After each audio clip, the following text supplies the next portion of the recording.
Well, I just read Hebrews 8 all over again. So I'm starting on Hebrews 9 right now, after I just deleted that. I feel like a nut. Here we go. Worship in the holy tent on earth. The first covenant covenant has rules for worship. It also had a sacred tent on earth. A holy tent was set up. The lampstand was in the first room, so was the table with its holy bread. That was called the holy room. Behind the second curtain was a room called the most holy room. It had a golden altar for incense. It also had a wooden chest called the Ark of the Covenant. The ark was covered with gold. It held the gold jar of manna. It held Aaron's walking stick that had budded. It also held the stone tablets. The words of the covenant were written on them. The cherubim were above the ark. God showed his glory there. The cherubim spread their wings over the place where sin was paid for, but we can't say everything about these things now. That's how everything was arranged in the holy tent. The priests entered it at regular times. They went into the outer room to do their work for God and others. But only the high priest went into the inner room. He went in only once a year. He never entered without taking blood with him. He offered the blood for himself. He also offered it for the sins the people had committed because they didn't know any better. Here's what the Holy Spirit was showing us. He was telling us that God had not yet clearly shown the way into the most holy room. It would not be clearly shown as long as the first holy tent was still being used. That's an example for the present time. It shows us that the gifts and sacrifices people offered were not enough. They were not able to remove the worshippers' feeling of guilt. They deal only with the food and drink and... I gotta turn the page. Lord, give me patience. Thank you. Different kinds of special washings.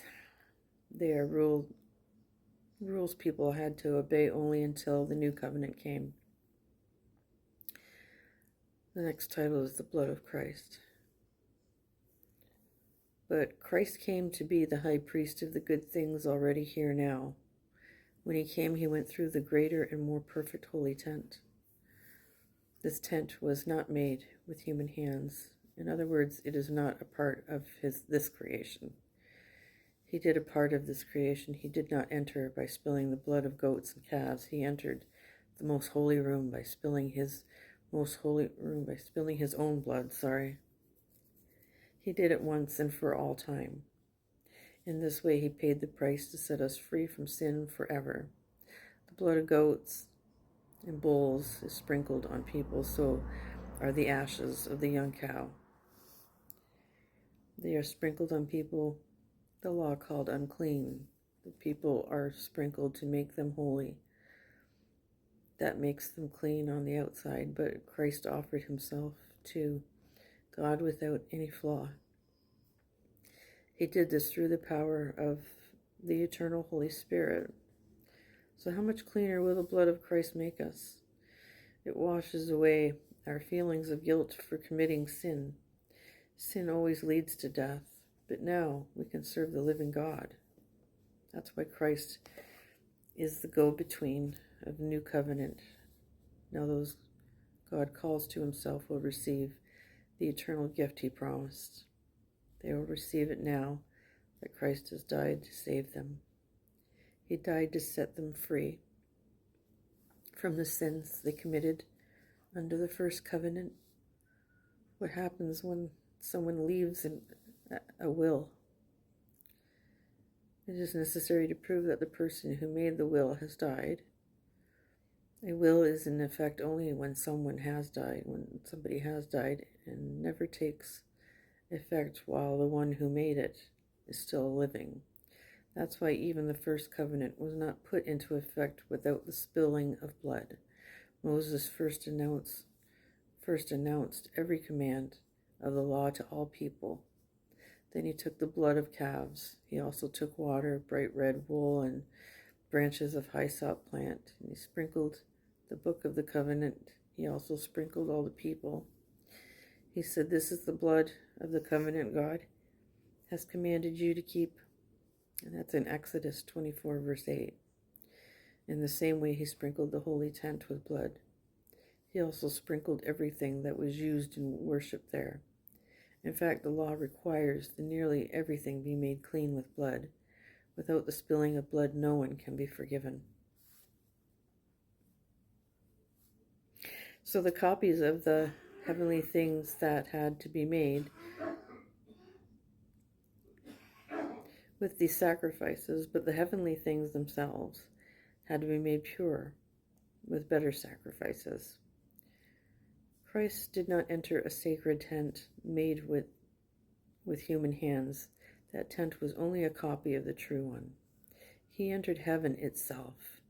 He did it to stand in front of God for us. He is there right now.